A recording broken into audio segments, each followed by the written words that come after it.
Hello viewers, welcome back. This is part 4 of Bob McQueen and Kevin Borras' look at what is a smart mobility revolution. The whole point of this series of videos is that Bob McQueen here, the smart mobility expert based in Perpignan in France now. Bob has written what in the old days would be called a book, but it's now a BOK, B-O-K, a body of knowledge, which looks at the smart mobility revolution. So we've got evergreen content that's going to be published as a book, and there's also interactive audio, video, and other content that you will be delighted by, and that will solve the riddle of what is smart mobility, why is it still a revolution, etc., etc. So we're looking at chapter by chapter. So this is part 4, and we're going to look at why do cities need their own problem statements, and once they've solved that problem, how is smart mobility the solution? So let's talk first about why do cities need to develop their own problem statements. I guess every city is different. You can compare Prague, for example, with Stockholm because they are river-based, or Budapest and Stockholm. But you wouldn't necessarily have the same problem in London as you would in, I don't know, Copenhagen. Completely different cities, different geography. Everything's different about them on different one's on islands, one isn't.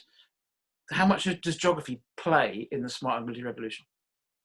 Yeah, well, first of all, let me give credit to my two co-authors, Amar and Shafia. This is not entirely the Bob show. They're Indeed. Contributing mightily as well, and they are professional engineers with the Ministry of Energy and Infrastructure Development in the United Arab Emirates, and they're bringing in a kind of practical public sector perspective to this, and also adding to the global insight as well. Yep. So why you need a problem statement? The first reason why you need a problem statement is to remind you that you have a problem, that you've decided you have a problem, and keep focused on it as you get involved with the technologies. Because technologies can sometimes be like shiny objects where people get distracted, get enamored, they get maybe even mildly obsessed by the technology, and sometimes they forget what it is we're doing. It's like a dog chasing a rabbit, and then all of a sudden the dog sees a squirrel and forgets that it was chasing a rabbit. So that's one of the big reasons for having the problem statement. The other reason for writing it down, because a lot of people have got problem statements inside their heads, is if you get it down on paper or media, you can communicate it. You can now effectively share it with other people, and they can give you input, and you can come to agreement with them. I don't know how many projects I've seen where a bunch of really smart technical people go off and come up with a solution, and they're astonished to find that nobody wants it because they didn't ask. Yeah. So it's part of the courtesy of asking people what they want. And by the way, sometimes it doesn't work to say to people, what do you want? Because they may well come back and say, well, what can I have? Yeah. It's more productive to say, is this what you want? And then have them critique it. Because I think we've generally found that people are better at revising things than creating them. So if you give them something to chew over, that always works better. You've also got the idea that not just in this industry, but in many industries, companies spend large amounts of money on developing solutions to problems that don't exist, and then trying to find a problem that it can solve. Which that's been going on for probably thousands of years, not just hundreds of years. But how can the smart mobility revolution avoid that being repeated ad infinitum for the rest of our lives, at least? Well, it's a challenge. There is a way to do it, but it's challenging, which is to engage the end users. And I say users in plural because obviously an end user is a traveler. But an end user can also be someone who doesn't travel but benefits from better quality transportation because of lower cost of goods. Users can also be people responsible for delivering transportation services. So there's multiple users in the group, and to reach out to them and keep a dialogue with them in the course of developing your smart mobility solution is the way that you avoid going astray and going off at an angle. Now, it's a challenge because you got to be an expert to support an interactive dialogue. It's not scripted. And you don't know what people are going to ask you, so you need to have a catalog of answers. You need to know what you're talking about. So it's a challenge, but I think we should rise to that challenge because we'll get better results. Sure. So in terms of let's pick let's not name a city in case anyone gets upset, but have city A or city X, if you like. Yep. They have identified their problems, okay? Yep. And there are solutions available within the smart mobility sphere. How do they go about procuring those solutions and implementing them and solving their problem, not just in the short term, but to ensure those problems don't reoccur? Well, I think first of all, I would widen out the problem, although we're calling it a problem statement. I think there are needs, issues, problems, and objectives. Mm-hmm. And needs are fairly obviously, what does your city need? You know, do you need better transit? Do you need better alignment between supply and demand? And then issues are the kind of local specific things like the last project failed, or you know, we have a heavy investment in toll collection, so it's got to be something to do with that. Problems, we've been talking about that. You know, what are the real problems? And then objectives. How are you going to measure yourself when you're fixing the problem? Like, for example, if you identify that congestion is a problem, then the objective should be about reducing congestion, reducing vehicle hours traveled, improving the reliability of trip times, and making sure that people are using the appropriate modes and that the mode use is balanced. So that would be objectives, and they all kind of tie together. In fact, you could argue that they should all come under one banner of needs, but I found it better to separate them because it gives different people more opportunity to give their perspective and to give their input.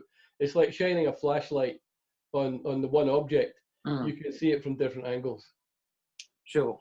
So, I mean, in terms of, there are obviously larger cities have people in place and job titles in place to identify these issues and implement those solutions. But in some cities where that's not possible, they're maybe not prepared. The city I live in is not prepared for the smart mobility revolution at all, despite the fact it thinks it is. It just isn't. So whose job is it, if you like? So A, whose problem is it? And B, whose job is it to help these cities solve their mobility issues? Well, it's important to identify whose problem it is because they're going to be the primary stakeholder. Yeah. But also they're probably the number one candidate for paying for it. So understanding that it's your problem and not my problem, I'll help you to solve it, but we have to use your money.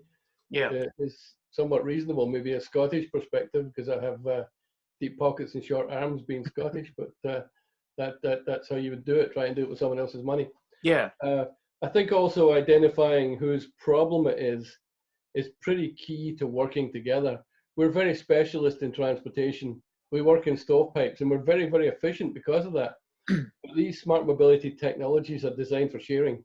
So we have to come together to get the best out of them. Okay. That's a good point. Now, let's finish. I'm not going to take too much people's time up.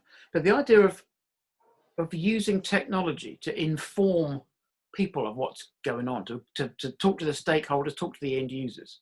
Yep. How does that pan out in your book? Well, in today's virus situation, it's impossible to have a public meeting. So we're coming up with all kind of touch-free approaches, virtual models, Zoom meetings, the ability to see things before they actually exist. So I think as we talked about the whole question of the body of knowledge, having a lot of immersive publishing, a lot of visualization, we should almost direct that towards stakeholder groups. And stakeholders have a particular need, which is they need to be informed what it is they're trying to give an opinion on. Otherwise, if you don't put a frame around the sandbox, they'll go off in all sorts of directions. So I think our body of knowledge should be applied towards educating stakeholders, making them aware, bringing them up to speed, get them interested in what can be done. And then they'll be in a position to tell us what their needs, issues, problems, and objectives really are relating to this subject. Because that's often been the case with technology, where the end users haven't really understood the benefits to them. They've just seen it as a change they don't want to have to go through. Yep. So, I mean, I was part of a team that put together a conference in 2007 that you came to when you were living in the States, looking at road pricing and how to tell the public that road pricing, or given the benefits, this is the benefits of road pricing. Yes, it's going to make you change the way you drive or when you drive, but this is the reason why we're doing it. And a lot of councils came and said, oh, they had no idea of how to tell the public, other than tell them the truth. The bottom line was, tell them the truth, give them the benefits, tell them it's going to be a change, but you can see the benefits, and you'll get this out of it at some point in the future. So that for me is really important in terms of selling. If you get what we call that, selling the idea, and it's selling the idea of smart mobility to people who maybe don't know these solutions are out there. They know what the problem is, but they don't even know what the solutions are. Is that part of what your body knowledge is part of it? Like, we talk about blockchain being the wonder solution, but there's too much focus on blockchain and not enough focus on what you can do with it. Yeah. So, we need to put more of a focus on outcomes. And again, as we talked about, you've got to be truthful, honest and clear when you're talking with people about this thing. And if you can show an example from somewhere else, even better. If you can show how it's been successful somewhere else.